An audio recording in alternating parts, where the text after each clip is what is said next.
आज लड्डूमार होली है और कल विश्व प्रसिद्ध लठमार होली भी यहां पर होनी है। बहनों और भाइयों,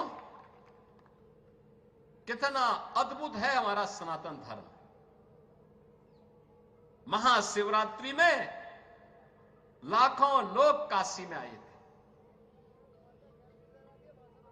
13 जनवरी से 26 फरवरी के बीच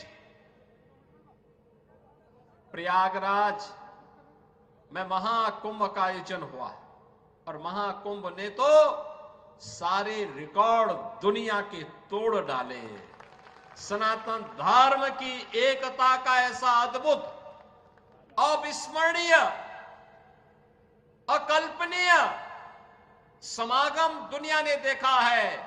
जो जितना सनातन धर्म के खिलाफ बोलता था, जितनी अफवाह फैलाता था, जितना तर्कहीन तथ्यों को प्रस्तुत करता था, उतनी ही बड़ी पैमाने पर सनातन धर्मावलंबियों ने कहा कि तुम्हारे तर्कों का हमारे लिए कोई महत्व नहीं है। हम तो जा रहे हैं अपने महाकुंभ में मां गंगा और मां यमुना, मां सरस्वती की त्रिवेणी के संगम में महास्नान के माध्यम से इस आयोजन में भागीदार बनने।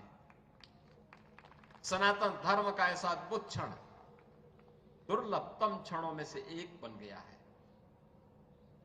और इसकी सफलता के लिए मैं देश और दुनिया के सभी सनातन धर्मावलंबियों को, संस्थाओं को, पूज्य संतों को हृदय से मैं उनका अभिनंदन करता हूं, उनका आभार व्यक्त करता हूं। बहनों और भाइयों,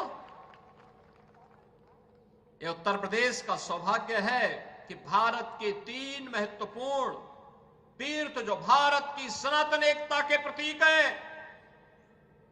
देवादिदेव महादेव का पावन धाम काशी उत्तर प्रदेश में है। उत्तर से दक्षिण तक पूरे भारत को एकता के सूत्र में हजारों वर्ष पूर्व जोड़ने की आधार रखने वाले मर्यादा पुरुषोत्तम प्रभु श्री राम की पावन जन्मभूमि इसी उत्तर प्रदेश में अयोध्या धाम के रूप में है और पूरब से पश्चिम तक पूरे भारत को एकता के सूत्र में जोड़ने वाले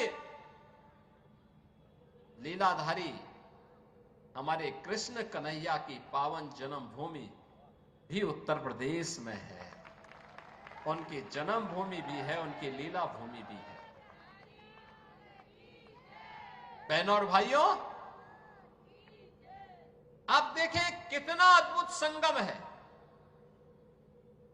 और ये हमारा सौभाग्य है कि प्रधानमंत्री मोदी जी के नेतृत्व में आदरणीय प्रधानमंत्री जी ने 2014 में आने के बाद विरासत और विकास की जिस नई परंपरा को भारतवासियों को प्रदान किया, जिसका परिणाम अब महाकुंभ कैसे भव्य आयोजन के रूप में हमें देखने को मिले,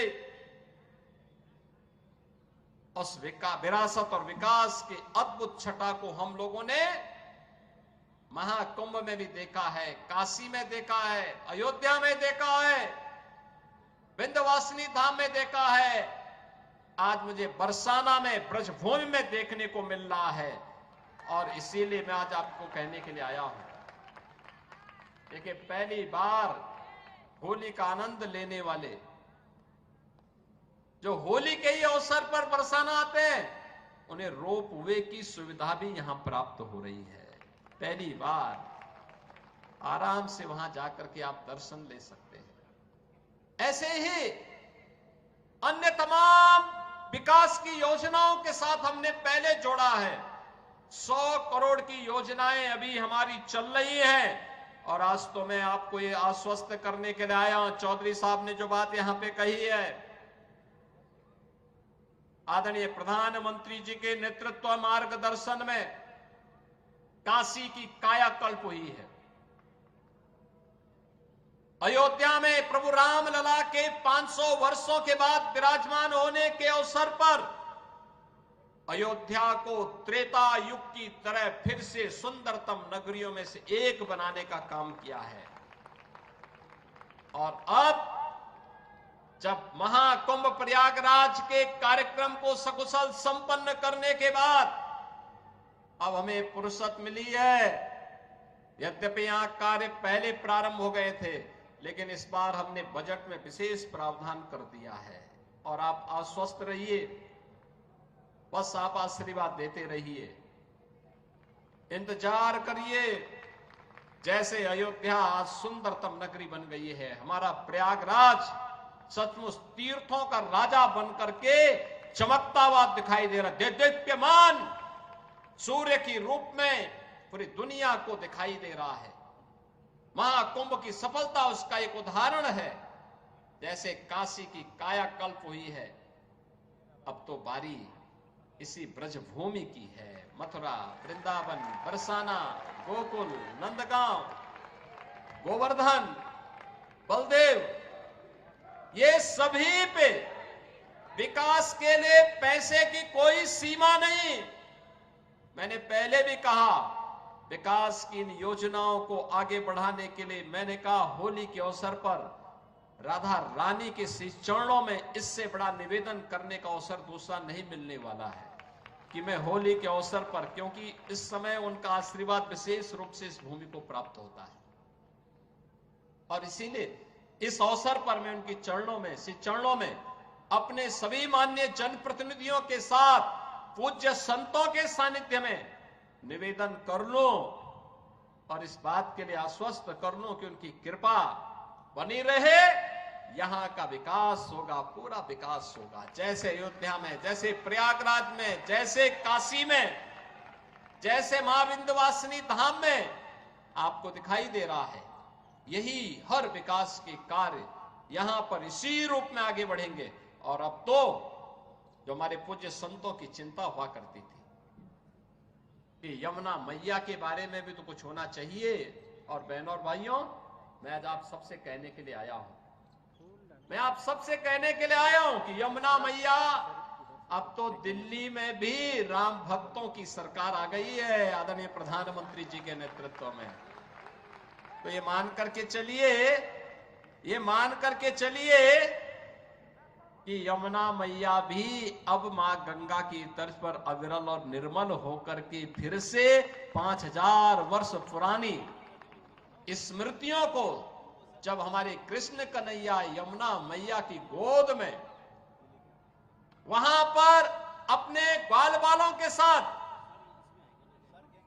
जब वहां पर डुबकी लगाया करते थे, वह दृश्य फिर से हमें इस भूमि पर देखने को मिलेगा। और यह दिन बहुत दूर अब नहीं रहा। और इसीलिए आज के इस अवसर पर आप सबको मैं होली की अपनी मंगल में शुभकामनाएं देता हूं, बधाई देता हूं।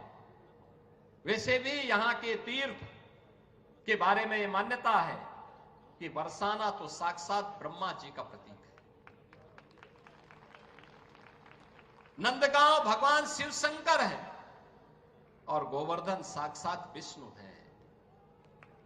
इन तीनों का संगम हमारी ब्रजभूमि में है।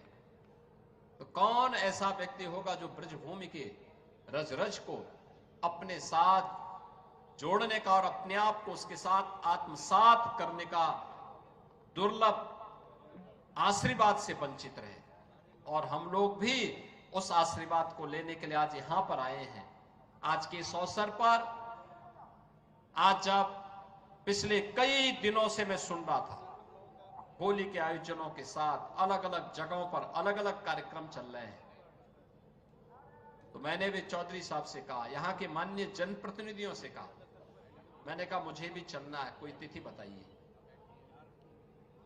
और मुझे प्रसन्नता है कि लड्डू मार होली के अवसर पर मुझे यहां पे दर्शन करने, आपके साथ संवाद करने, रंगोत्सव को आगे बढ़ाने के आयोजन के साथ जुड़ने का अवसर प्राप्त हुआ है।